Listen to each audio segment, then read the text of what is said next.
안녕하세요. 김형윤 목사입니다. 이제 10월도 중순을 향해 가고 있습니다. 가을이 점점 깊어지고 있는 것이죠.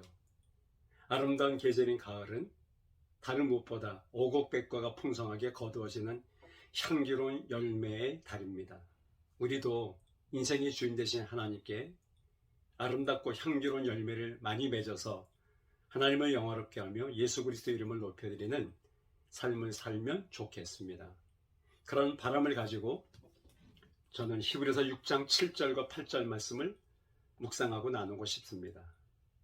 땅이 그 위에 자주 내리는 비를 흡수하여 밭 가는 자들이 쓰기에 합당한 채소를 내면 하나님께 복을 받고, 만일 가시원건키를 내면 버림을 당하고 저주함에 가까워 그 마지막은 불사름이 되리라 라고 히브리서 저자는 기록하고 있습니다. 여기 말한 땅은 무엇을 말하는 것인가 하면 의인화된 표현인데요. 우리의 인생의 밭을 상징하는 것일 수도 있고 각 사람의 영혼의 상태를 의미하는 것일 수도 있습니다. 하나님의 하늘에서 비를 내리면 땅이 그 비를 흡수하잖아요. 그 흡수한다는 말이 그리스 말로 피우사란 단어인데 마신다라는 뜻이 마신다. 마치 우리가 목마를 때 시원한 물을 냉수를 벌컥벌컥 마시듯이 하늘로부터 하나님이 비를 단비를 내리시면 땅이 그 비를 받아 마시듯이 흡수한다라는 거예요. 그것은 바로 우리가 하나님께서 주시는 은혜를 받는다라는 것을 영적으로 상징적으로 표현한 말씀이 되겠습니다. 이것은 신명기서 11장 11절 12절의 말씀을 반영한 말씀이기도 합니다. 하나님의 모세를 통해서 이스라엘에서 이렇게 말씀하십니다. 너희가 건너가서 차지할 땅은 산과 골짜기가 있어서 하늘에서 내리는 비를 흡수하는 땅이요 내 하나님 여호와께서 돌보아 주시는 땅이라. 연초부터 연말까지 내 하나님 여호와의 눈이 항상 그 위에 있느니라 라고 말씀하십니다. 하나님이 하늘에서 비를 내리시는 은혜로운 땅, 하나님이 돌봐주신 땅, 하나님이 항상 그 위에 있는 눈이 지켜보는 땅과 같은 삶을 너희가 살아라 라고 말씀하는 것입니다. 그러면 합당한 열매를 맺을 것이다 그랬는데, 그 합당한이란 말이 그리스 말로 유대톤이란 단어입니다. 이 말은 잘 익은 것, 잘 든 것, 혹은 적절한 이런 뜻입니다. 잘 익은 과일이 향기를 내며 주인을 기쁘게 하듯이 우리가 그렇게 적절한 향긋한 열매를 맺어내어 드리면 하나님께 복을 받는다라는 약속의 말씀이시죠. 저를 포함해서 당신은 과연 복을 받을 만한 믿음의 열매를 얼마나 많이 맺고 있나요? 하나님의 마음을 흡족하게 드리고 기쁘게 드릴 만한 향기로운 열매를 이 가을에 우리도 많이 맺어야 되지 않겠습니까?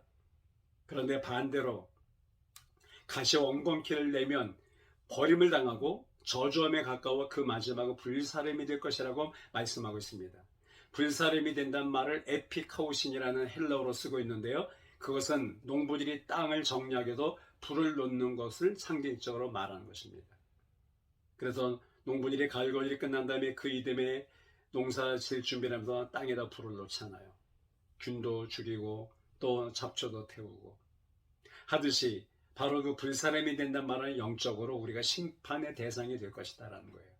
하나님이 원하시는 열매를 맺지 못하고 가시 같은 엉겅퀴 같은 백해무익한 불필요한 열매를 맺는다면 하나님께 복을 받기는커녕 반대로 불사름을 당하는 심판의 대상이 될 것이라는 것이죠.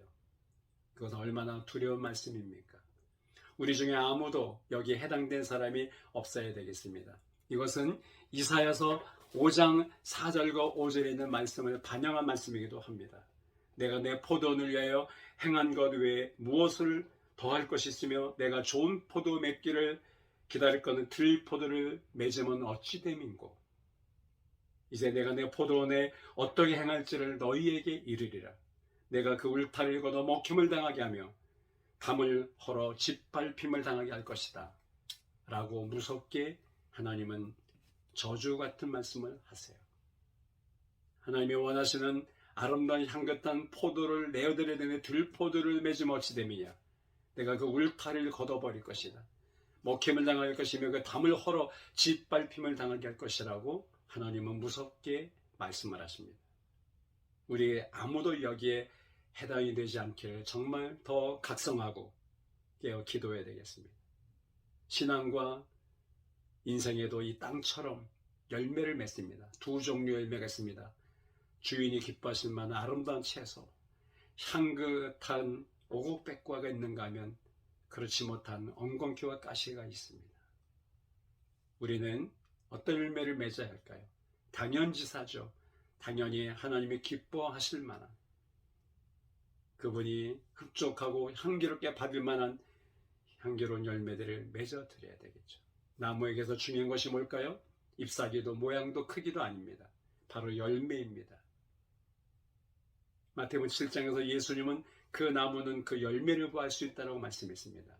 신앙도 인생도 똑같습니다. 그 사람이 어떤 열매를 맺는가를 보면 그 사람의 삶을 추적해 볼 수 있고 그 사람의 신앙을 우리가 알아볼 수 있는 것입니다. 우리는 기도하기 원하며 하나님, 이 아름다운 계절에, 이 아름다운 가을에 우리가 더 성숙하게 익어져서 하나님을 기쁘시게 드리고 영화롭게 할 만한 향긋한 합당한 적절한 열매를 맺어드리게 하옵소서. 그래서 하나님이 위로부터 주시는 비를 흡수하는 땅처럼 은혜를 사모하고 받아들이게 하시고 열매를 맺어드림으로 하나님이 주시는 복을 받아 누리는 삶을 살게 하소서라고 우리가 기도하기 원합니다. 그렇게 되길 바라면서 우리에게서 아름다운 열매를 기다리고 기대하시는 예수님의 이름으로 사랑과 축복을 보냅니다.